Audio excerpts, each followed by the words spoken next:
Hi, this is Kevin Purcell for Notebooks.com, and in front of me I have the Acer Aspire TimelineX 5820T. There are two models in that line. The 5951 is the one I have here, and it is a 15.6-inch wide Intel Core i3 notebook computer with 4 gigabytes of RAM, a 320 gigabyte hard drive, and Intel bills this one out as an extreme notebook. They've added the X on the end of the Timeline name, and they call it extreme. And I think that, unfortunately, using the word extreme is a little bit extreme when describing this one.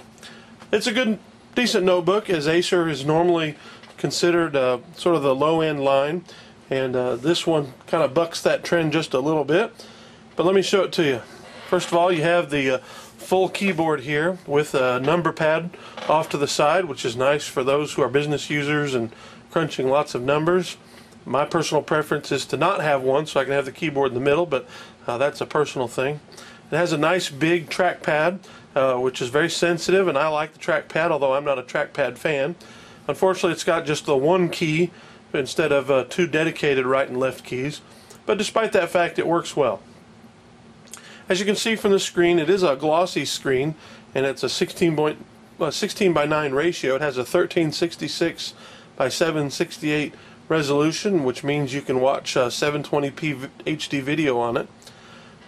It's also a really good screen. It's very bright, and if you notice here, when I turn the notebook to the side, notice the viewing angle. Despite the glossy screen with the overhead light makes it hard to see that reflection from my computer monitor back there, but you can see that it has a very wide viewing angle. So I guess that's one place where the term extreme does seem to fit. Another thing here, on the outside of the notebook, it is an attractive model. You can see that it does show up some of my fingerprints as I've been using it and haven't really cleaned it off before this video. But it does have that brushed aluminum feel to it. Let me show you the sides. Along this side, we'll go with the back first. Along the back here, you can see that there are no ports. These hinges are very strong and sturdy. It's got the battery at the bottom. It has a nice battery with promises up to 8 hours. Under my personal use, it was more like about 6. If you turn the power saving mode way up, you might get 7 hours out of it. The fan here on the side, it runs fairly cool and quiet. Here's your Kensington lock. It's got a standard VGA and HDMI port out, which is good for external display. A gigabit LAN port, which is a little bit better than what a lot of notebooks will give you, although gigabit's becoming standard. USB, this is one of 4. And then here you get the audio jacks with the mic in and the headphone jack. The headphone jack will also double as a SPDIF port. Now you notice on the front here, we have the SD card slot, and notice these lights for power and to show that your Wi-Fi is on. There are no other ports along the front of it, and then like I said, we've got the other 3 of the 4 USB 2.0 slots, the power port here. Now as you notice here, the DVD drive, this is a combo drive, will burn both DVDs and CDs. There's not a single button on it. You say, well, how in the world do you eject it without having to go into Explorer and right click the drive and hit eject? Well, you do it by using the dedicated eject button right here. I'll push that, and it's a little, I don't know what the problem is. Sometimes it works and sometimes it doesn't. But that's the, there we go. Finally. Just took a little while. It's a little finicky, but it's an interesting spot to put it. I actually didn't like it at first, but kind of do now. Now this other one here is a program launcher, and you'll be able to see when I hit it here that it will launch the program launcher over here. The computer's a decent system, but my biggest complaints about it, number one, is the keyboard. It's kind of got a mushy keyboard, and it wasn't the best for typing.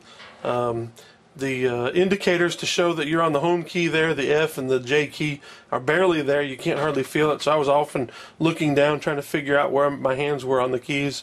When I first got this is actually the second model of this model I got. The first one had the F6 key not working. That's no problem, and you know, every once in a while you're going to get a notebook, and just because I'm reviewing it doesn't mean that I'm going to be immune from that. Sadly, the second one came, and this area of the keyboard was actually raised. I had to push it down into place. It was as if they didn't get it all the way installed there.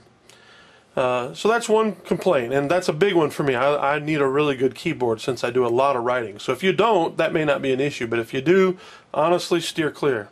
If you do a lot of typing on this one, you'll be disappointed. If you don't do a lot of typing, the other pluses, I think, overcome it. The second thing is, you'll notice it says Dolby Home Theater Virtual Surround Sound. Virtual stands for virtually non-existent. You can't hear the speakers in a loud room. And that's a real difficult thing when you're trying to listen in a loud spot or a loud place. That said, it seems like a nice notebook. It is a little bit more expensive. Normally you think of Acer as being a lower end model, not as far as quality but price. But this one's actually a little bit above the average. As I looked around on our laptop finder on notebooks.com, punched in some of the details and specs, and I found a lot of other notebooks for cheaper than this one. The cheapest price I could find on this one was about $680 something. Amazon had it for $722, I think it was, but it was averaging about $725, $740, something like that. I think the retail price is like $750 on it. That was actually about $100 more than what you would expect to pay for a similarly spec'd notebook.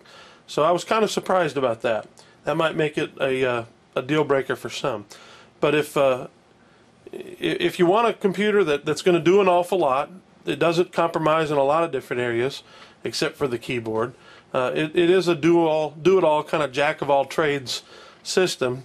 Really good for probably viewing multimedia, web surfing, light typing, those kinds of things. Mild gaming, not extreme gaming, not just casual gaming. It's got enough oomph that it would play a few, even though it's got integrated graphics. It is a slow booting machine, but with the battery life, you could just put it to sleep instead of shutting down and restarting all the time. But these are my impressions of it. I think it's a decent system. Because of the typewriter, I don't think I would, or the keyboard rather, I don't think I would go with it. But you might feel differently about that. But this has been Kevin Purcell with the Acer Aspire TimelineX 5820T for Notebooks.com, and I thank you for watching.